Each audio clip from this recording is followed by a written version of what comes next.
우리에게 주신 하나님의 말씀은 신약성경 히브리서 4장 14절 말씀, 신약성경 히브리서 4장 14절 말씀, 우리 한 구절인데요. 합독하도록 하겠습니다. 우리 앞에도 띄어져 있고 성경 찾으셔서 같이 읽으시면 좋습니다. 히브리서 4장 14절 합독하겠습니다. 그러므로 우리에게 큰 대제사장이 계시니 승천하시니 곧 하나님의 아들 예수시라. 우리가 믿는 도리를 굳게 잡을지어다. 아멘. 우리 옆 사람에게 이렇게 축복하기를 원합니다. 흔들리지 맙시다. 네. 여러분, 강풍이 불 때 이렇게 막 이렇게 훅훅 이렇게 움직이는 분들 있죠? 어떤 분들이에요? 뼈밖에 없는 사람들. 네. 우리 여기 좀 많으시네 보니까. 예, 그죠? 예, 많으시죠? 네. 그 날씬한 분들은 진짜 바람 많이 불 때는요, 막 어쩔 줄 몰라 하더라고요. 특히 예전에 제가 강원도 바람 많이 부는 그 지역이 어디죠?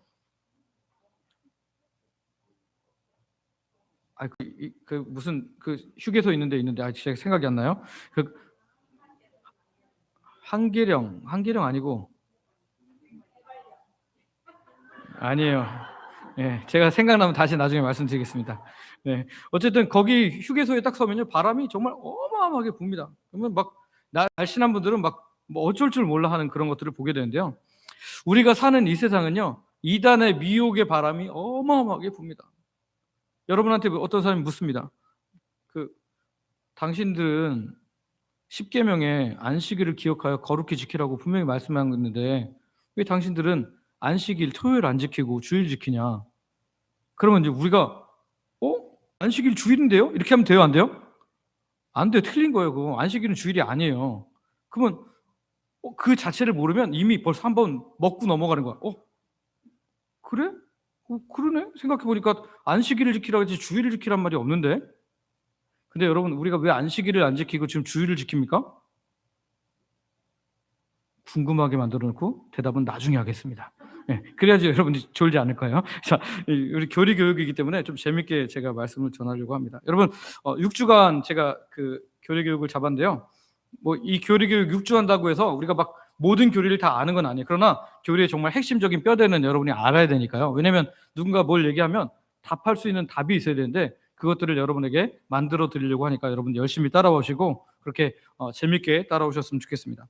교리는 뭐 딱딱하고 교리는 어렵고 목사님들만 아는 것이다 이렇게 생각하는 분들이 많이 있는데요. 아닙니다. 우리가 사실은 우리 교리를 늘 들어요. 뭘 통해서 들을까요? 네, 성경을 통해서 들어요. 설교 말씀을 통해서 우리 교회 목사님들이 뭐 저를 통해서 부목사님이라든지 원로 목사님이 신학을 했어요. 신학을 했다는 게 뭘까요? 교리를 우리가 우리의 그 기본 틀로 받았다는 거예요. 그래서 그 틀 안에서 성경을 해석하고 여러분들에게 알려주기 때문에 여러분은 내가 원하든 원치 않든 교리를 계속해서 듣고 있습니다. 근데 내가 교리를 잘 모른다고 생각하는 이유는 뭘까요? 설교 중에 듣긴 듣지만 내가 그 큰 틀을 다 전체적으로 알고 듣는 게 아니라 그냥 들리는 만큼만 들으니까. 여러분 뭐 비빔밥에서 여러분 어떤 재료를 다 느끼면서 드시나요 혹시? 맛있다 그러지. 거기에는 무슨 재료가 들고 뭐 참기름을 얼만큼 들어갔고 이거 다 모르잖아요. 근데 교리가 우리 설교에 다 이렇게 녹아들어 있기 때문에 교리는 우리가 늘 배우고 있어요. 근데 중요한 건 정리가 되어 있지 않기 때문에 교리 교육을 하려는 거예요. 왜냐하면 정리가 안 되어 있으면 누가 공격하기가 쉬워요? 사탄이 이 이단들을 통해서 우리의 미혹하는 영을 줘서 계속해서 공격하기 쉽기 때문입니다. 자, 그러면 6주 동안에 우리가 살펴볼 거를 우리 도표로 한번 보여주시죠. 예, 앞에 보면 여기 첫 번째 우리가 배우는 것은 서론입니다. 따라해볼까요? 서론.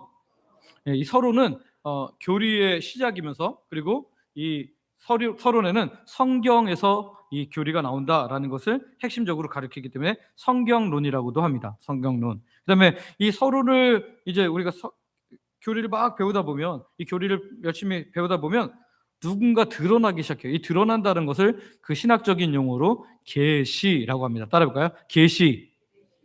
예, 뭐뭐 계시하다 그게 아니고요. 여의예요. 계시. 드러내다. 하나님이 자기를 현현하시니까요. 하나님이 보이기 시작합니다. 그래서 우리가 교리를 공부하는 사람들은 무조건 이 순서로 가게 돼 있어요. 뭐로 가요? 신론으로 갑니다. 신론은 뭐냐면 하나님에 대해서 알아가는 것인데요. 하나님에 대해서 요약한 바인데요. 그러면 이 신론, 그럼 서론, 신론, 인간론, 기독론, 구원론, 교회론, 종말론, 이 순서를 누가 정했을까요? 김학기 목사가 정했을까요? 아닙니다. 우리 충신대학교 교수님이 정했을까요? 아닙니다. 우리 교단이 정했을까요? 아닙니다. 교회의 오랜 역사 동안에 이 성경의 교리들을 이렇게 하다 보니까 이 순서가 저절로 나온 거예요. 왜냐면 성경을 알다 보니까, 성경을 보다 보니까 누가 드러나요? 하나님이 계시를 하신 것을 하나님이 보이기 시작하는 거예요. 그래서 하나님에 대해서 배우는데, 하나님에 대해서는 크게 두 가지를 생각해야 돼요. 첫 번째는 뭐냐면, 따라해볼까요? 본성. 무슨 성이요? 본성, 하나님의 본성. 하나님은 어떤 분이신가? 하나님은 어떻게 존재하시는가? 하나님은 누구신가에 대한 것들을 하게 되고요. 그 다음에 하나님의 사역에 대해서 배우게 돼요. 하나님의 뭐에 대해서요? 사역.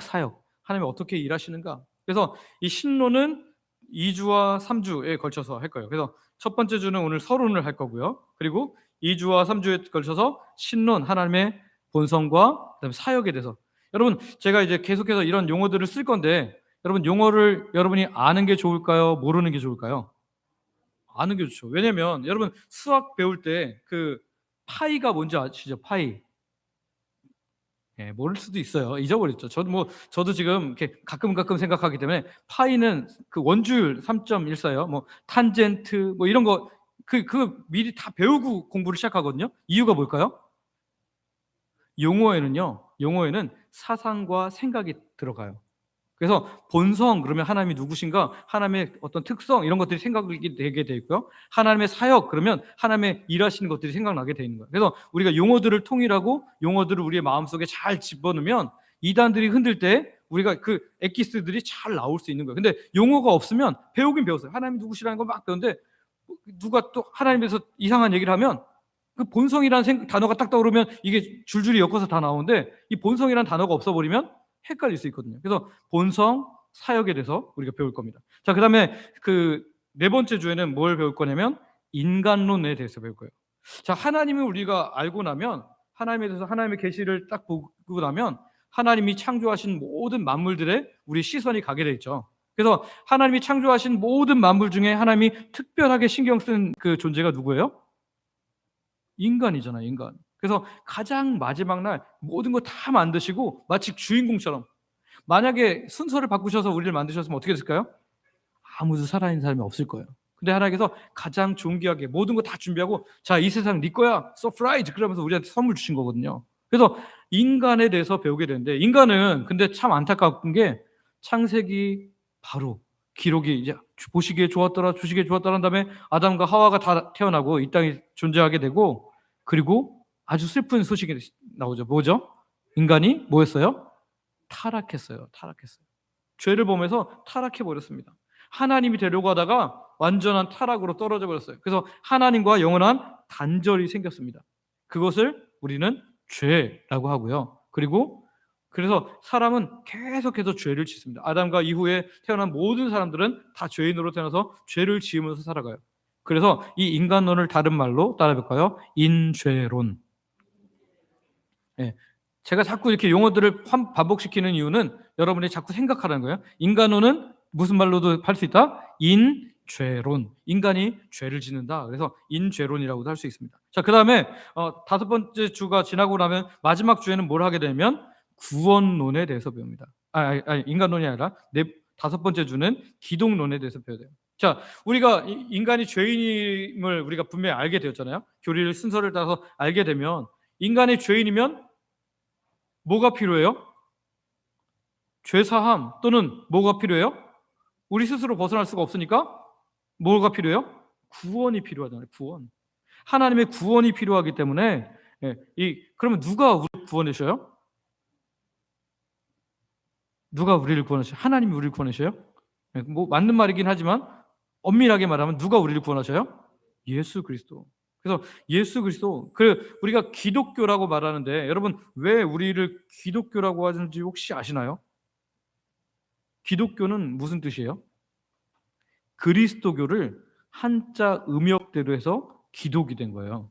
그러니까 우리가 복음이 들어올 때 어디를 통해서 들어왔어요? 일본하고 중국을 통해서 들어왔는데 중국을 통해서 먼저 들어왔거든요. 그래서 성경 자체가 우리는 그 한자 성경을 먼저 받았어요. 근데 거기에 그리스도를 기독이라고 음독을 했거든요. 그래서 우리는 그때부터 기독교라, 그 그리스도교, 기독교 똑같은 말이에요. 그래서 예수 그리스도, 그러니까 기독이라는 것은 바로 예수 그리스도를 말하는 건데 그리스도가 누구시냐에 대해서 얘기하는 거죠. 그래서 우리가 이제 그 구원에 관해서 크게 세 가지를 기억했는데요. 구원을 계획하시는 분은 삼위 하나님 중에 누구실까요? 우리의 구원을 계획하신 분. 성부 하나님. 그렇죠. 성부 하나님. 자, 그다음에 우리의 구원을 실행하신 분은 누구예요? 그럼 우리를 위해서 십자가에 죽으시고 하나님의 그 구원 계획을 이루신 분은 누굴까요? 예수님, 성자 하나님입니다. 그다음에 그러면 그 예수님께서 행하신 일들이 하나님께서 구원을 이루셨어요. 분명히 이제 예수를 통해서 실행시켰어요. 근데 그 구원이 나한테 다가오도록 하는 것, 나에게 적용되게 하는 것이 필요하잖아요. 누가 그 일을 하실까요? 성령 하나님이 하십니다. 그래서 기독론에서 이제 뭐로 이어지냐면 구원론으로 이어지는데 예수 그리스도께서 우리를 구원하셨다. 근데 그 구원은 누구를 통해서 우리에게 주어지죠? 아까 삼위 하나님 중에서 누구를 통해서 우리에게 적용된다고 그랬어요? 성령님을 통해서. 그래서 이 구원론은 성령론이라고도 부릅니다. 그리고 그 이후에 나오는 게 이제 교회론, 종말론이 있는데 이것은 이제 이 전반기에 다루지 않고 하반기에 다룰 겁니다. 이게 막 처음부터 끝까지 쫙 해버리면 막 머리가 막 너무 복잡해요. 근데 이 앞에 부분을 좀 자세히 다루고 나서, 자세히까지는 아니지만 좀 명확하게 다루고 그 다음에 나중에 다 다루도록 하겠습니다. 자, 그러면 이제 여러분 교리라고 말하면 교리는 무엇일까요? 따라해볼까요? 성경 핵심의 요약. 성경 핵심의 요약이 뭐라고요? 교리. 그러니까 성경의 핵심들을 잘 압축시켜갖고 우리가 믿는 바가 뭘까 하고 다 정리를 한 게 교리라는 거예요. 교리. 그래서 교리가 무엇인가에 대해서 조금 더 살피고 이제 오늘은 1강 이 서론에 대해서 교리란 무엇인가 성경론을 배울 건데요. 교리는 무엇인가. 두 번째 우리가 교리는 어떻게 형성되었다. 어떻게 교리가 만들어졌을까? 교리가 왜 어떻게 만들어졌는지 우리가 알아야지 이게 믿을만한가 이런 게 생각이 들 거 아니에요. 그래서 교리가 어떻게 형성되었는가 두 번째로 배울 거고요. 세 번째 교리는 왜 필요한가? 교리는 왜 필요한가? 그래서 교리가 우리한테 왜 필요하지? 우리가 교리를 무조건 왜 배워야 되지? 이런 것에 대해서. 그리고 교리는 무엇인지 적용을 어떻게 할지 우리가 한번 살펴봐야 됩니다. 자, 그러면 첫 번째 교리는 아까 제가 교리를 뭐라 그랬죠? 기억해 주셔서 감사합니다. 다시 한번요. 성경 핵심의 요약. 성경 핵심의 요약이에요. 근데 이 성경 핵심의 요약이 어떻게 지워졌냐면요. 바른 교리와 바르지 않은 교리가 싸워서 만들어진 게 지금 우리가 갖고 있는 교리예요. 그러니까 올바른 교리와 올바르지 않은 교리가 싸워서 핵심적으로 성경 핵심은 이거다라고 우리가 고백하자. 그래서 이 교회 모임을 통해서 계속해서 이것이 고백되어짐으로 우리에게 지금 내려왔다라는 거예요. 혹시 여기 계신 분 중에 우리 신학하신 우리 두 분 말고 나는 교리책을 한 권이라도 쭉 읽어본 적이 있다. 예, 장로님. 장로님 한 분 계시고. 또 없으신가요? 네. 여러분, 교리를 여러분들이 꼭 그 책 한 권을 사서 읽으셨으면 좋겠는데요. 여러분이 우리가 장로교 기본 근간으로 하는 게 따라해볼까요? 웨스트민스터 신앙고백서. 들어보기 많이 들어봤죠? 웨스트민스터 신앙고백서인데요. 이 고백서라도 두껍지도 않아요. 하나 사서 그냥 매일마다 한 장씩 읽어보세요. 그러면 읽다 보면 내가 교리가 이거구나. 성경이 이런 걸 말하는 거구나. 이게 확 보이기 시작해요. 그래서 교리 교육은 굉장히 중요한데 오늘 여러분 너무너무 잘 오셨어요. 안 오신 분들은 후회 막급입니다. 여러분. 이단이 뭐라 그러면 뭐 할 말이 없어. 근데 여러분들은 할 말이 생길 분들인 줄 믿습니다. 자, 그래서 교리는 뭐냐면 이단들의 공격에 의해서, 그러니까 성경을 가르치는데 자꾸 이상한 사람들이 성경에서 딴 얘기를 하는 거예요. 그러니까 그 사람들을 교회 안에서 이 사람들이 이단이다 이렇게 규정을 하려다 보니까 정통을 자꾸 세우도록 된 거예요. 성경에서는 이 이야기를 했는데 이 사람 잘못된 이야기라니까 우린 그거 믿으면 안 돼. 우리가 믿는 것은 이것이다 하면서 교리가 자꾸 이렇게 만들어진 거예요. 아마 제가 이제 아까 앞에서 말씀드렸던 그 모든 스펙트럼을 하나씩만 가지고도 사실 6개월 이상 이렇게 설교를 할 수 있어요. 근데 그렇게 하다 보면 우리가 이제 교리만 배우다 보면 딱딱해지거든요. 근데 교리는 압축이다 보니까 이것만 배우다 보면 딱딱해질 수 있기 때문에 교리는 확 줄여서 한 다음에 또 이제 설교를 통해서 교리를 풀어가는 건데요. 여러분들이 이 교리 배울 때는 제대로 잘 집중해서 배우시기를 바랍니다. 교리는 아까 말씀드린 것처럼 성경의 핵심적인 가르침인데요. 우리가 이제 교리를 배우다 보면 교리 책을 딱 읽다 보면 바로 우리를 불편하게 하는 게 있어요. 용어가 어려워, 용어가. 자, 한번 띄워주실래요? 예, 여기 보면 우리가 교리는 어디서부터 나오죠? 하나님의 말씀으로부터. 왜냐하면 성경 핵심의 요약이라고 그랬으니까 당연히 하나님 말씀으로부터 나오잖아요. 그런데 이 교리책을 딱 펼치면 교리, 교의 이런 말이 나와요. 교리와 교의를 정확하게 구별하시는 분에게 제가 나중에 선물을 드리겠습니다. 교리와 교의를 정확하게 난 구별할 수 있다. 있으면 여기 안 배워도 되잖아요. 그죠? 네, 그죠? 모르니까 온 거예요. 근데 교리하고 교의는 어떻게 차이가 있냐면 성경의 핵심의 요약이라고 그랬으니까 여러분 성경이 몇 권이죠? 네. 보통 이렇게 대답하는 게 정석인데 어떤 친구 청년이 그러더라고. 한 권이요. 네. 물론 한 권으로 압축돼 있죠. 네. 물론 근데 66권이다 보니까 성경의 핵심의 요약을 하다 보면 그 교리들이 적을까요? 많을까요? 많죠. 66권에 한 곳씩만 해도 66개예요. 그죠? 그러다 보니까 교리들은 굉장히 많은데 이 모든 교리들을 우리가 이렇게 다 확증하는 것은 아니었거든요. 그래서 이 교리는 아까 말했지만 어떻게 만들어졌다 그랬죠? 잘못된 성경 해석을 한 사람들 때문에 잘못된 성경을 적용한 사람들 때문에 그 사람들을 구별하기 위해서 정통 교리들을 만들었다 그랬잖아요. 그래서 그 교리들이 이제 그러면 이걸 누가 만들어요? 교회가 만드는데 우리 뭐 주영강교회만 서로 모여갖고 딱 만드는 게 아니고요. 교회 협의회, 지금으로 말하면 교단, 그런 교회 협의회가 모여갖고 여기서 유명한 사람 다 이렇게 대표들이 모여갖고 어느 게 하나님의 말씀입니까? 지금 이런 문제가 발생했는데 어떤 게 하나님의 말씀입니까? 하고 회의하고 성경을 연구하고 우리가 교리로 이것을 받아들입니다 하고 교의를 삼는 거예요. 그러니까 교회가 확증하고 받아들인 교리를 교의라고 하는 거예요. 이해가 되셨나요? 어려운 표정이시네요. 다시요. 성경의 핵심의 요약은 교리입니다. 근데 교리는 굉장히 많잖아요. 그래서 이렇게 해석할 수도 있고 저렇게 해석할 수도 있는 그런 분명한 것들이 있어요. 근데 그 중에서 교회들이 우리가 이 전체적인 맥락을 보면서 이것을 우리의 확실한 믿음의 고백으로 삼았으면 좋겠습니다 하고 모여서 만든 것이 교의라는 거예요. 자, 그러면 교리가 더 클까요? 교의가 더 클까요? 당연히 교리가 더 크죠. 교리 중에서 교의가 있는 거예요. 그래서 우리가 신앙 고백서라고 이제 나중에 또 다시 배우겠지만 신앙 고백의 모든 것들은요 교의를 통해서 확증된 거예요. 그래서 우리가 교의라고 말하면 교회들이 받아들인 확증한 핵심적인 교리라고 우리가 생각하면 되겠습니다. 그러면 교회가 이렇게 왜 자꾸 회의를 해야 됐을까요? 이단들이 생기니까요. 이단들이 성경의 핵심이 아닌 다른 말들을 하는 사람들이 나타나는 거예요. 그래서 교회에서는 싸우면서 이단과 정통이 싸우면서 이제 공의회를 통해서 교의화 작업을 해서 이제 우리가 믿는 것은 이것이다라고 계속해서 한 거예요.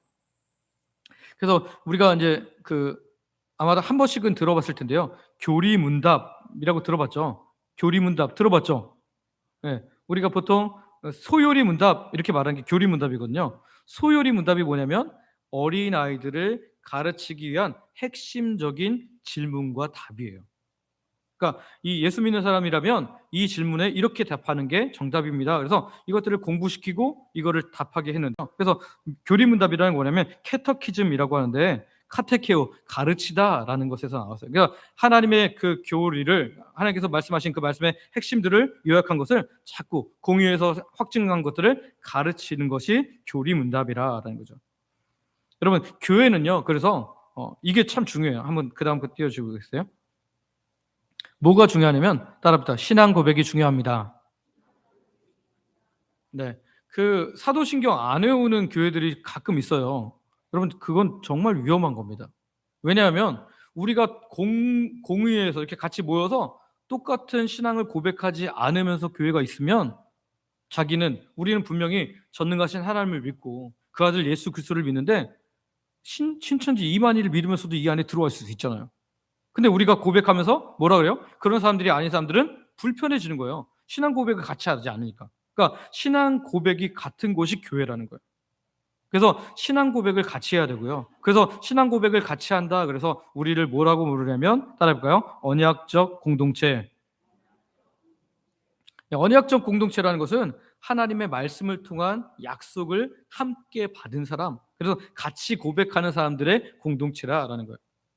여기 혹시 문선명 믿으시는 분 있으신가요? 안 나왔겠죠, 그러면. 예.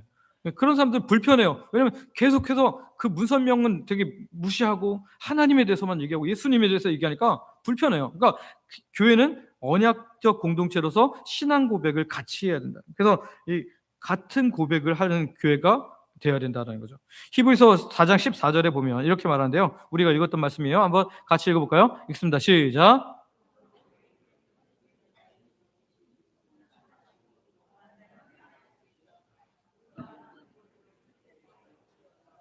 아멘. 자, 여기 보니까 그러므로 우리에게 큰 제사장이 계시니 이 대제사장이 누구시래요?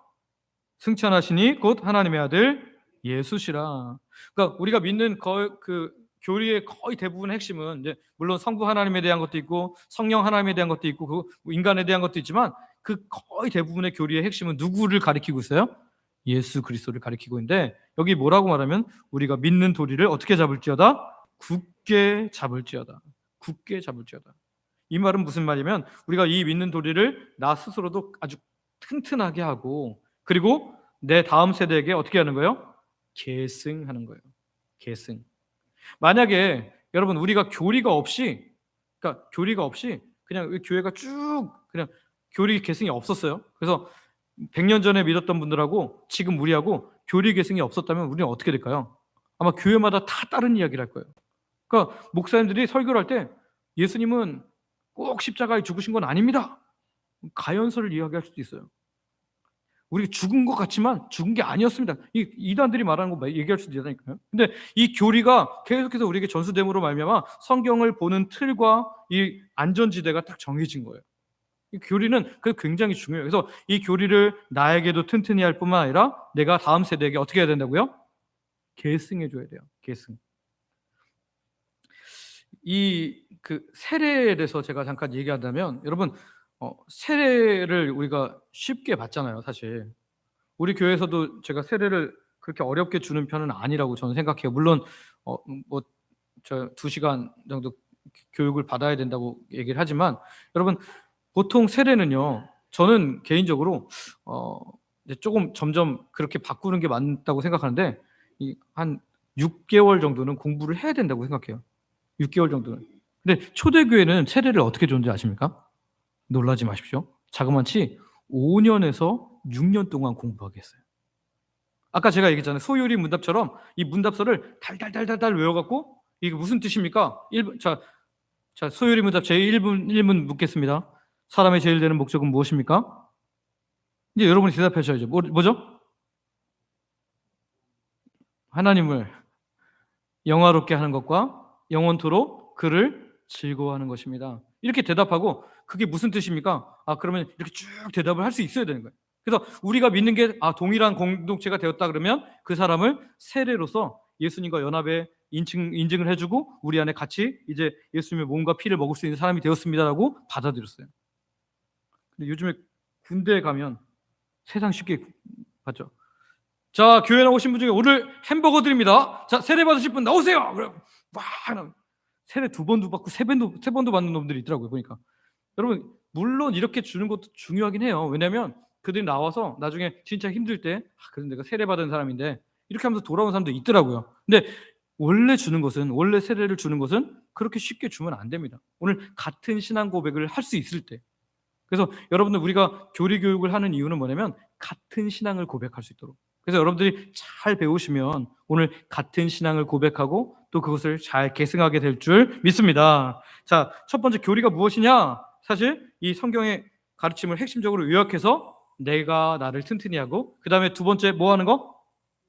계승하는 거. 좋습니다. 감사합니다. 계승 누가 하셨나요? 방금 전에. 계승 너무 잘했어요. 이런 단어들을 여러분 자꾸 집어넣으셔야 돼요. 자, 내가 나를 확고하게 한 다음에 어떻게 한다고요? 계승하는 게 교리다. 그래서 교리는 나 혼자 갖고 있으면 교리가 아니에요.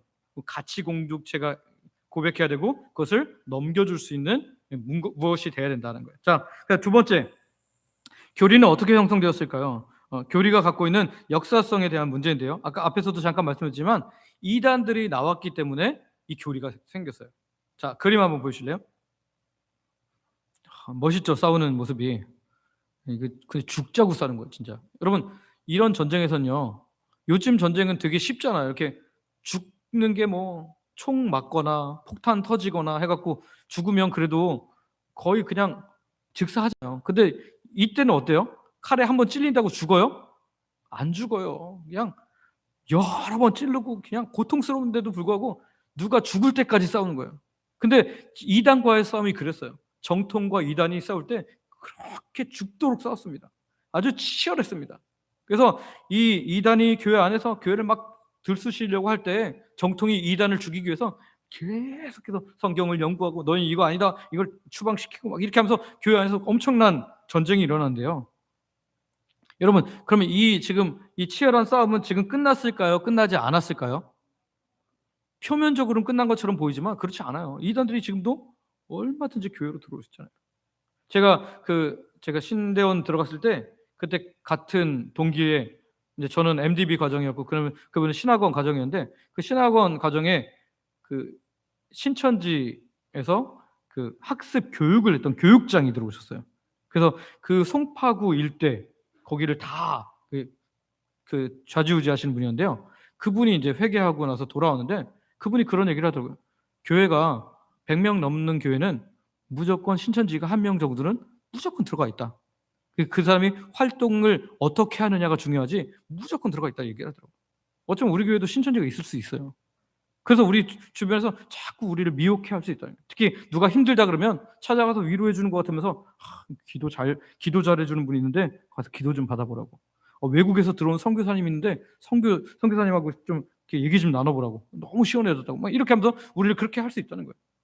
근데 우리가 만약에 이 교리에 내가 정통하지 않고 교리에 내가 굳건하게 서 있지 않으면 어떻게 될까요? 마음을 뺏겨버리는 거죠. 너무 그럴듯하니까요. 이단은요 끝이 달라요. 그래서 이자가 무슨 이자면 한자로 다를 이, 끝단. 시작은 비슷해 보여요. 그런데 완전히 끝이 다른 거예요. 그래서 이들과 막 엄청나게 싸워가면서 이 현재의 신앙 고백이 이렇게 주어졌다라는 거죠. 그러면 이렇게 치열하게 싸우면서 생긴 그런 신앙 고백서들이 어떤 게 있는지 한번 같이 살펴보기로 하는데요. 자, 첫 번째 그림 띄워보시죠. 예, 주요 역사적 신앙 고백을 보면 우리가 지금 제일 먼저 나오는 게 뭐죠? 사도신경. 여러분, 이 사도신경은요 가장 고대의 신앙 고백이면서, 그러니까 예수님의 바로 그 제자들이 믿었던 내용들을 그리고 그들의 가르침을 잘 압축적으로 정리해서 만든 것이 사도신경이에요. 그래서 예수님 믿는 우리들은 예수님의 제자들이 받았던 그 복음을 그대로 고백한다. 그래서 사도신경을 지금 우리가 외우고 있는 거예요. 그리고 나서 사도신경 이후에 이제 325년쯤에 돼서 무슨 신경이 나왔어요?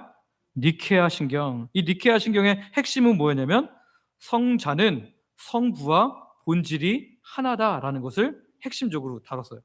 자, 그러면 이제 궁금한 게 있잖아요. 그러면 이 당시에 무슨 이단이 나왔을까요? 성자는 성부보다 열등하다라는 이단이 나왔어요. 그러니까 성자 예수님은 하나님이라기보다는 하나님의 영이 좀 들어가서 이렇게 좀 그렇게 고생도 많이 했지, 인간으로 그렇게 했지만 그분은 똑같은 하나님은 아니다. 하나님보다는 좀 열등한 그런 존재다라고 했던 게 바로 이 니케아 신경이에요. 그리고 나서 니케아 콘스탄티노플 신경에서는 이 니케아 신조를 계승 및 보완했어요.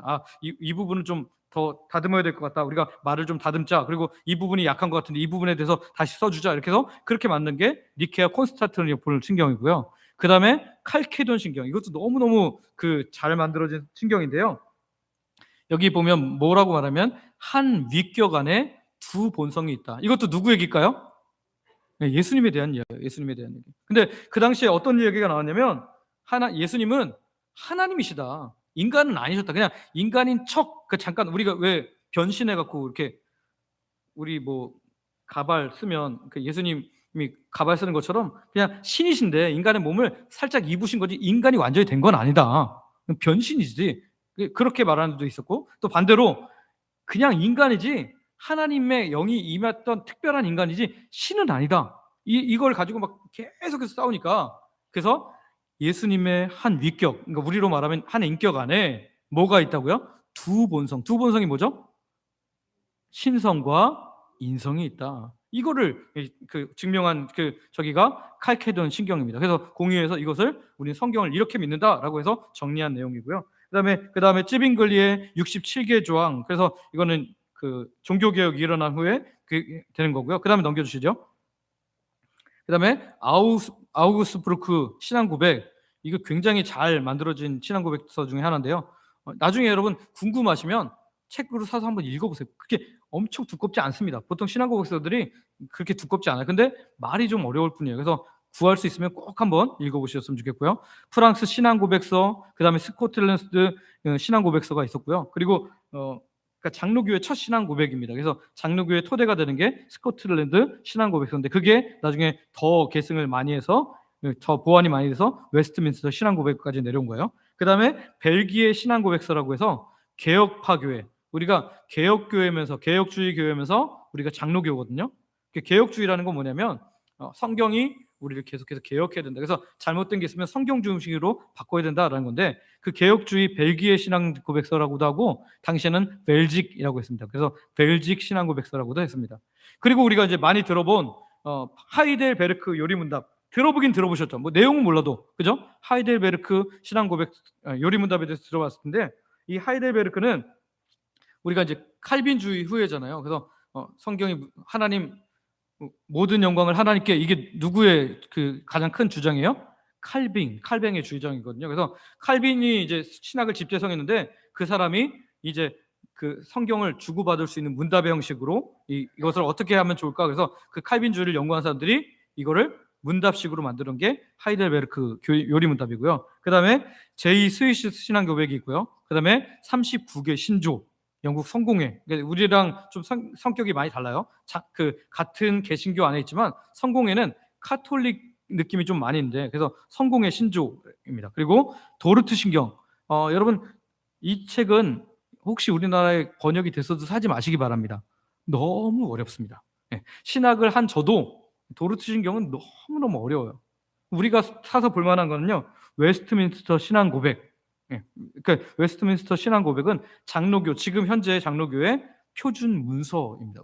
우리가 믿는 바를 잘 가장 정리한 최근의 문서이기 때문에, 여러분 웨스트민스터 신앙 고백은 집에다 하나 놓고 이렇게 한 장씩 읽다 보면 이게 내 안에 이렇게 성경을 볼 수 있는 아주 좋은 관점이 되니까요. 여러분들 꼭 사서 보신다면 1번은 웨스트민스터 신앙 고백서, 그리고 뭐 소요리 문답도 괜찮고요. 그 다음에 하이델베르크 요리 문답, 이 정도는 여러분이 한번 보시는 것도 저는 추천합니다. 자, 그 다음에 그러면 이제 이런 신학이 도대체 어떻게, 이 조직 신학이 요리로 우리에게 교리로 해서 이렇게 됐을까요? 여기 신학은 이런 식으로 계승되는데요. 첫 번째는 뭐부터 나와야 돼요? 이 교리는 뭐로부터 나온다 그랬죠? 성경으로부터. 만약에 성경이 없는데 교리를 만들었어요. 성경에 없는 내용을 가지고, 뭐 예를 들자면 예수님이 결혼하시지 않았잖아요. 근데 뭐 예수님과 누구가 결혼해서 낳은 게 누구고 뭐 이런 식으로 자꾸 이상한 얘기를 만들면 돼요, 안 돼요? 안 되잖아요. 성경이 출발점입니다. 성경이 출발점이고, 그리고 이단들이 막 왔을 때 이단의 그런 잘못된 해석에 대해서 맞서기 위해서 신학적인 진술을 하는 거예요. 이것은 아니다, 그리고 이것은 기다라고 신학적인 진술. 우리 진술은 뭐죠? 우리 범죄했을 때 이렇게 가면, 자, 진술하세요. 재판장이 말하죠. 변호사 진술하세요, 또는 뭐 검사 진술하세요, 이렇게 하고 진술하게 만들잖아요. 말하게 만드는 건데, 신학적인 진술로 이렇게 이 이단에 대해서 대항할 수 있는 문장들을 만드는 거예요. 그것을 신학적인 진술이라고 하고요. 그것을 가지고 이제 신조, 그래서 믿을 수 있는 조항들, 그래서 뭐 12신조 또는 39개 신조 이런 것들인데, 이런 것들을 신조로 만드는 거고요. 신경, 이거는 우리가 성경처럼 그대로 고백해도 문제가 없다. 그래서 그런 이 사도신경이라든지 뭐 이런 도르트 신경이라든지 그런 신경을 만드는 거고요. 그리고 신앙 고백, 신앙 고백. 우리는 이런 것을 믿습니다라고 교리에서 이렇게 질문과 답을 통해서 요리문답 같은 걸 통해서 이렇게 대답할 수 있도록 신앙 고백을 하도록 한다라는 거죠. 이 계승 원리가 이렇다는 거예요. 그러면 여러분 제가 물어보겠습니다. 여러분 이단이 문제가 있죠? 없나요, 문제? 이단 문제 있죠. 근데 이단이 왜 문제가 있어요? 이단은요, 삶을 파괴합니다. 이단을 믿어서 막 정말 너무 은혜롭게 사는 사람이 있어요? 아니요. 신천지 얘기 한번 들어볼까요? 신천지가요, 청년들을 포섭하는 것에 최우선을 두거든요. 왜냐면 얘네들이 열심히 하거든요. 그러니까 막 얘네들한테 사상 교육을 막 세뇌기를 시킨 다음에 뭐라 그래요? 젊은 애들 거기 딱 들어오면 너 직장 그만둬, 너 학교 그만둬. 거의 대부분 다 그만둡니다. 그러면 뭐예요? 하루에 삼각김밥 하나하고 음료수 하나 주면서 가서 전도하라 그래요. 계속 포기하는 거예요. 막 너무 힘들게 사는 거죠. 구원이 이들한테 확실하지 않아요. 그리고 가족과의 관계가 다 단절됩니다. 친구와의 관계가 다 단절돼요. 이단은요, 결국 이렇게 망하게 되는 거예요. 하나님의 교회 포섭 순위 1순위가 누군지 아시면 제가 선물 드리겠습니다. 크게 말씀하세요.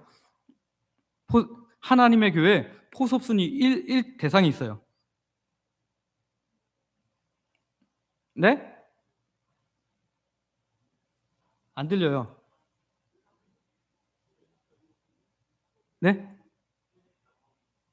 무슨 성도? 정답입니다. 예. 정답이에요. 근데 정확하게는 퇴직하는 사람들의 아내예요.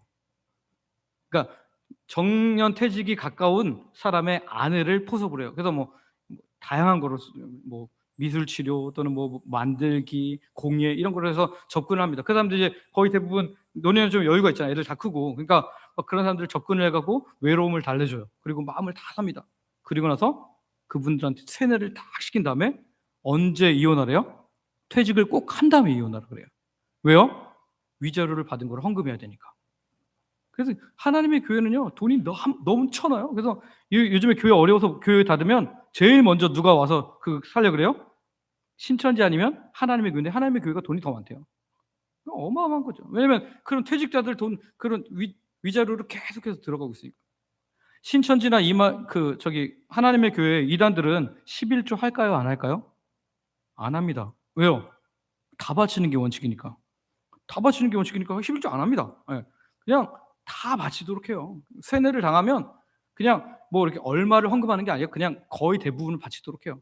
그래서 가족과의 관계, 또 친구들과의 관계, 이웃들과의 관계가 다 끊어지는 거예요. 그러니까 이단은 결국 빠지게 되면 완전히 이 탈선을 하게 되는, 삶에서 탈선을 하게 되는데, 이 교리는 역사적인 장구한 흐름에서 이 이단들로부터 구원하기 위해서, 이단들로부터 믿음을 지켜주기 위해서 그렇게 진술되고 정리가 되었다는 것을 우리가 확인하면 됩니다. 그래서 교리는 어느 날 갑자기 따로국밥처럼 뚝 떨어진 게 아니라 계속해서 이단과 싸워가면서 이 역사 속에서 생겼다는 것을 기억하면 되겠습니다. 자, 이제 교리가 무엇인지 알았고 교리가 얼마나 역사 속에서 발전되는지도 배웠어요. 그러면 세 번째로 우리가 생각할 건 뭐냐면 교리는 왜 필요한가? 교리는 왜 필요한가? 크게 세 가지예요. 첫 번째는요, 따라해볼까요? 바른 관점. 뭘 우리에게 준다고요? 바른 관점을 줘요. 바른 관점. 안경 쓰신 분들 손 들어보실래요? 네. 안경 이렇게 벗고 성경 보세요. 잘 보이시나요? 안 보이시나요? 안 보이는 이유가 뭐예요? 초점이 안 맞아서요. 근시든 원시든 초점이 안 맞았기 때문에, 난시든 뭐 어쨌든 초점이 안 맞아서 이게 안 보이는 거예요. 근데 안경을 다시 딱 쓰면 어떻게 돼요? 또렷해지죠. 잘 보여요. 그래서 안경을 쓰는 건데, 마치 이 교리의 역할은 우리가 이 세계를 보고 또 성경을 보고 사람들을 보고 이 생각들을 읽을 때 바른 관점을 준다는 거예요. 자, 여러분 성경을 혹시 나는 창세기부터 요한계시록까지 다 외우시는 분 있으면 손 들어보세요. 없죠? 그럼 창세기부터 요한계시록까지 나는 줄줄줄줄 풀어서 다 얘기할 수 있다. 나는 3시간만 달라 그러면 내가 3시간 동안 성경 얘기 다 할 수 있다. 그러면 손 들어보세요. 없어요. 그러면 우리가 뭘 가지고 믿음을 확고하게 하고, 그리고 내가 어떤 것들을 볼 때 관점을 가지고 볼 수 있어요? 이게 교리예요, 교리. 교리가 우리에게 이런 역할을 한다는 거예요. 그래서 하나님이 누구신 것인가, 또 인간이 누군가, 예수 그리스도는 누군가, 우리의 구원은 무엇인가, 이런 것들을 결국 교리를 통해서 관점을 가지고 성경을 보여요. 설교를 들으면서 하는 것은 딱 그 본문만 보이잖아요. 예를 들면 오늘 말씀을 들었으면 오늘 말씀에 대해서 내가 잘 알지만 그 관점을 가지고 다른 거를 다 그렇게 적용할 수는 없잖아요. 근데 교리를 배우면 이 안경처럼 선명하게 볼 수 있게 되는 거예요. 그래서 내가 교리를 위해서 투자한 만큼 내 성경에 보는 관점이 달라지고요. 세상을 보는 관점이 달라지고요. 사람들을 만나는 관점이 달라져요. 그래서 바른 관점을 준다. 자, 두 번째, 교리의 역할은 뭐예요? 방향성을 바르게 한다. 따라해볼까요? 방향성을 바르게 한다. 여러분, 요즘 세상은 얼마나 바쁘게들 살아가는지 몰라요. 진짜 거의 입에 달고 사는 것 같아요. 바쁘다. 바쁘다. 바쁘다. 힘들다. 바쁘다. 계속해서 쉬지 않고 달려갑니다. 집에 누워야지만 자는 것 같아요. 진짜 얼마나 바쁜지 몰라요. 그냥 삶은, 우리 사단은 계속해서 우리에게 더 바쁘게 만들어요. 바쁜데 더 열심히 해야지. 근데 여러분 잘 생각해 보셔야 돼요. 잘못된 방향으로 열심히 가면 어떻게 돼요? 돌아올 수 있어요? 없어요? 열심을 낸 만큼 못 돌아와요. 여러분, 이단이 참 무서운 게요. 이단에 빠진 사람들 중에 가끔씩 세뇌가 됐는데 이제 자꾸 그 세뇌 반대쪽에 있는 이야기들을 하는 것들을 볼 수도 있잖아요. 예를 들면 뭐 그런 것들을 유튜브를 보기도 하면서 또는 배우기도 하면서 이거 잘못되는데. 근데 못 돌아와요. 대부분. 한 80에서 90%는 못 돌아옵니다. 왜 그럴까요? 자기의 모든 걸 다 바쳤거든요. 돈도 바쳤고, 시간도 바쳤고, 젊음도 바쳤고, 그리고 그거를 위해서 모든 관계가 다 망가져 버렸어요. 이제 내가 간다 그래도 믿어주지도 않아. 그러니까 너무너무 힘든 거예요. 그러니까 이거 아닌 거 뻔히 알면서도 그냥 이 그룹 안에 들어갔으니까 그냥 그렇게 살기로 결정해 버리는 거예요. 너무너무 불쌍하죠. 그러니까 방향성이 잘못되면 우리 인생은 끝이에요. 근데 지금 교리가 우리의 뭐를 잡아준다고요? 방향성을 잡아준다. 나침반처럼 우리의 방향성을 잡아준다. 자, 세 번째는 삶을 다르게 해줘요. 따라해볼까요? 삶을 다르게 해줍니다. 네, 우리가 모든 성경을 다 외우면서 이렇게 할 수 없죠. 근데 교리를 내가 잘 하면 교리에 예를 들면 소요리 문답에 1번 같은 경우에 내가 외운다 그랬잖아요. 아까 여러분, 사람의 제일 되는 목적은 무엇입니까? 하나님을 영화롭게 하는 것과 영원토록 그를 즐거워하는 것입니다. 하나님, 제 삶은 이런 것입니다라고 고백하면서 살아갈 수 있겠죠. 그러면 내 삶이 어떻게 돼요? 풍성해져요. 근데 하나님이 어떤 분인지 분명히 알아. 근데 이렇게 내가 이렇게 뭐 문답으로 또는 이 문장 형태로 내가 그것을 고백하지 않게 되면 뭘 고백할지 막막해요. 그러니까 교리가 이런 역할을 해주는 거예요. 그 삶을 다르게 해주는데 어떻게 해요? 그것을 고백할 때, 그것을 자꾸 내 안에서 확인할 때 우리 삶이 달라지도록 만드는 거예요. 자, 이제 마지막입니다. 그러면 그 교리의 역할은 세 가지라고 했죠? 자, 다시 한번. 첫 번째 뭐였죠? 보여주면 안 되잖아요. 예. 외워야지. 자, 첫 번째, 교리의 역할이 뭐라 그랬죠? 바른 관점을 주고. 그 다음에 두 번째, 방향성을 바르게 하고. 세 번째, 삶을 다르게 한다. 그래서 이 세 가지를 우리가 기억해야 돼요. 그래서 교리는 우리한테 이런 유익이 있으니까 교리를 열심히 배워야 될까요? 그냥 열심히 안 배워도 될까요? 열심히 배워야 돼요. 열심히. 그래서 여러분, 제가 교리 교육합니다. 그러면 다른 때는 몰라도 이때는 내가 한 번도 빠지지 말아야지. 왜냐면 이단한테 내가 질 수는 없잖아. 이렇게 하면서 딱 해야지. 그렇게 하셔야 된다. 그래서 여러분, 그러면 교리는 진짜 우리한테 너무 중요한데요. 어떻게 교리를 우리의 것으로 삼아야 되냐면 여기 한번 띄워줘 보실래요? 그림이요? 그림 띄웠나요? 네네. 여기 무슨 그림이 있어요? 이게 뭐 타는 거예요? 스노우보드 아니고 스케이트보드. 네. 스케이트보드 타보신 분 손 들어보세요.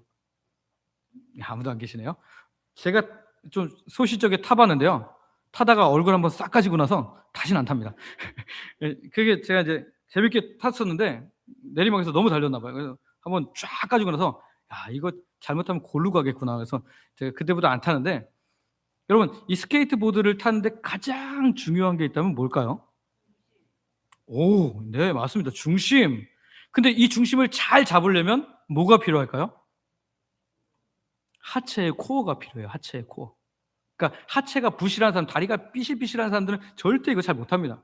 다리 근육이 짱짱하고요. 그리고 이 모든 것들을 이 중심을 잡을 수 있는, 컨트롤할 수 있는 하체가 돼야 돼요. 근데 우리 이 교리를 배우는 것은요, 이런 거예요.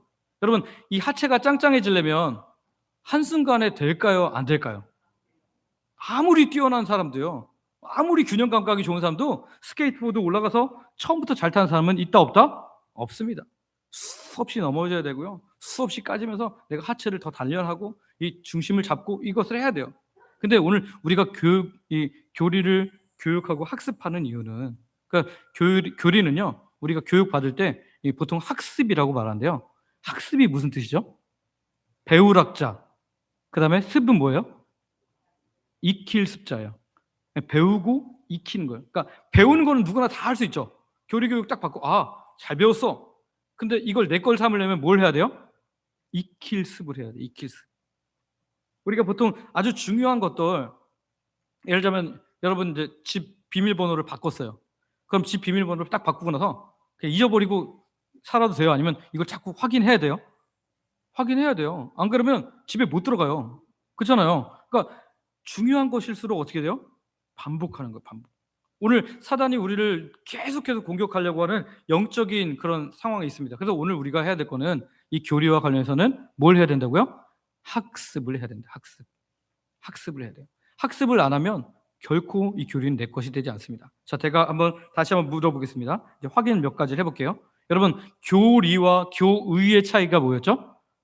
교리는 성경 핵심의 요약 그 자체라고 했고요. 교의는요, 교회들이 그것을 확증한 교리가 교의라고 했어요. 그래서 그렇게 된다 그랬고요. 그러면 우리가 이제 교리가 형성될 때 그 치열하게 싸웠던 존재가 누구라고 했죠? 이단들. 그렇죠? 그리고 제가 또 뭘 여쭤보려고 그랬지? 하나님과 관련해서 제가 두 가지를 배울 거라고 했어요. 신론에 대해서 두 가지를 배울 거라고 했는데 뭐하고 뭐였죠? 네? 신성과 인성, 그거를 한 글자로 한 단어로 본성. 네, 본성. 그리고 그다음에 하나님이 하신 일들을 뭐라 그랬죠? 사역. 네, 본성과 사역에 대해서 배울 거라 그랬어요. 그래서 이런 말들을 자꾸 익숙하게 자꾸 배우는 거예요. 그래서 내 것을 만드는 거예요. 그래서 여러분들 다음 주에는 오실 때 빈손으로 오지 마시고 기왕이면 뭐 적을 걸 하나 갖고 오세요. 그래서 용어들을 자꾸 적으시면 용어를 보면 생각이 나거든요.